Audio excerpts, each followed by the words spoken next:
Hola, bueno, vamos a hablar un poco sobre los distintos tipos de células, las variedades de células desde el comienzo de la vida, eh, que fue a partir de una primer célula primitiva, la protocélula, que llamamos.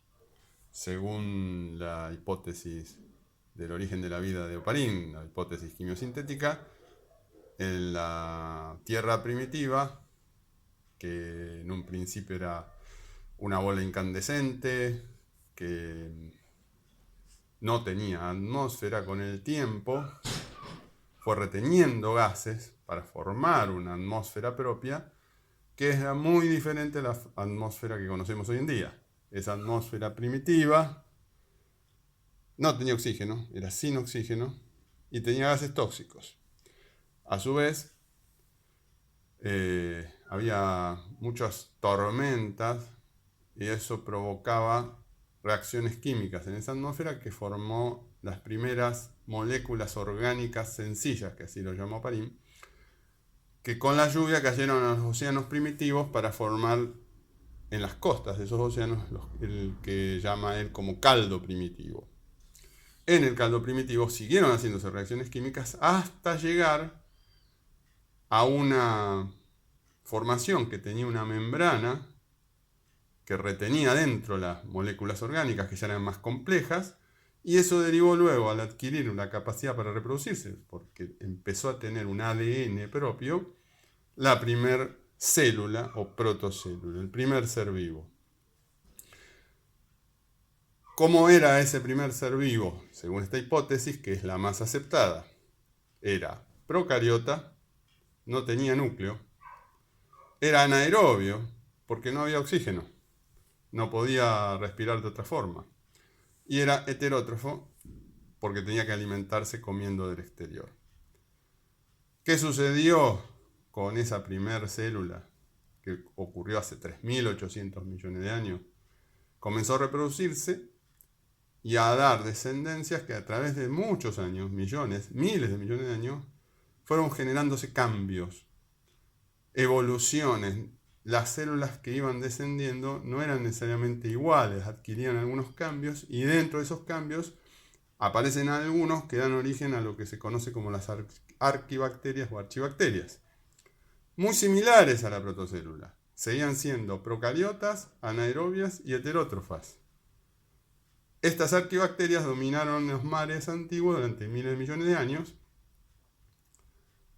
y se las consideraba que no existían más. Hace no muchos años se descubrió que existen todavía en algunos lugares muy inhóspitos de la Tierra, que son cuevas de grandes profundidades con aguas que tienen temperaturas muy altas, que son similares a las que había en el caldo primitivo. Ahora bien, no quedó todo ahí. Esto siguió evolucionando. Vamos a poner la otra lámina. Y entonces, de esas bacterias primitivas o arquibacterias, en algún momento hubo un cambio en donde aparece una primer célula capaz de hacer fotosíntesis. Esto es totalmente nuevo en la Tierra. Era una célula procariota, anaerobia, porque seguía sin haber oxígeno, pero era autótrofa. Podía producir su propio alimento. ¿Cuál es el gran hecho, la gran circunstancia que ocurre a partir de esta célula, que empieza a reproducirse y a poblar de a poco los océanos? Es que libera oxígeno, porque hace fotosíntesis. En la fotosíntesis hay liberación de oxígeno. Entonces, el oxígeno se empezó a acumular en el agua, inclusive en la atmósfera, y empezó a extinguir a las células anaerobias, a estas y a todas las otras que se habían formado antes.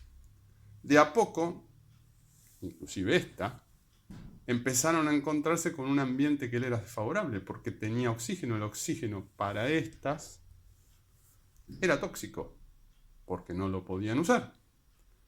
Sin embargo, la vida no se detuvo y algunas células de esas, tanto de las heterótrofas como de las autótrofas, se adaptaron al oxígeno. Lo empezaron a usar y no se murieron, y surgen la vida a través de células aerobias.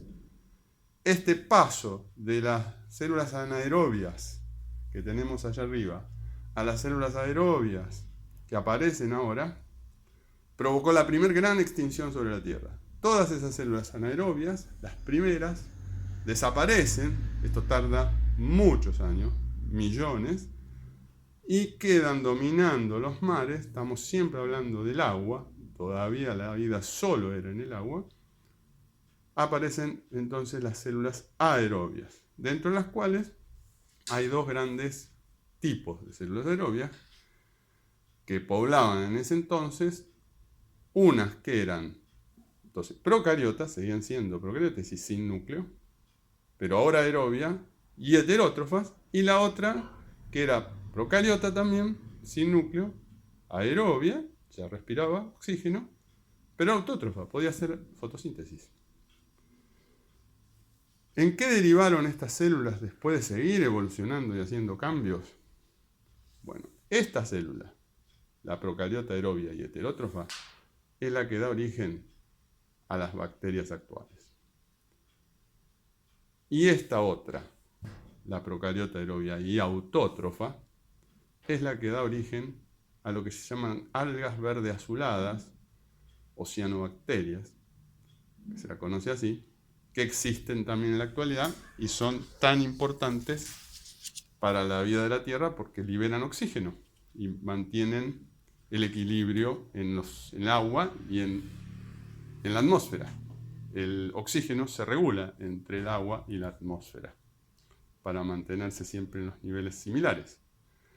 Ahora bien, ¿terminó todo acá? No, porque por ahora solo llegamos a ver que hay células procariotas, células primitivas, células sin núcleo, que se extienden hasta la actualidad. Estas y estas existen.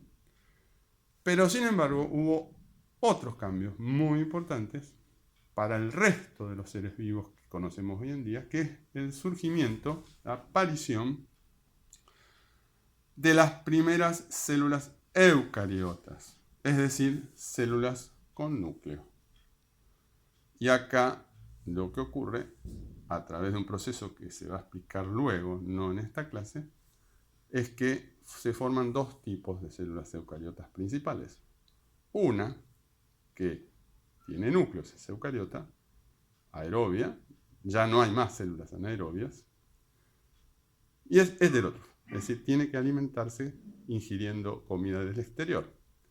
Y el otro tipo, también con núcleos, eucariota, aerobia, obviamente, porque ya no tenemos más anaerobias, pero es autótrofa, es decir, es capaz de hacer fotosíntesis.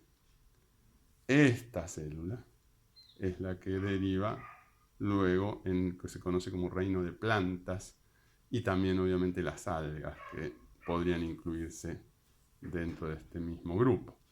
Son todos los seres vivos que hacen fotosíntesis. En la actualidad derivan de esta primera célula eucariota fotosintética. Y esta otra, que es heterótrofa, es la que deriva luego, con muchos cambios en cada caso, en los reinos que conocemos que son heterótrofos y eucariotas, es decir, los animales, los hongos y los protistas.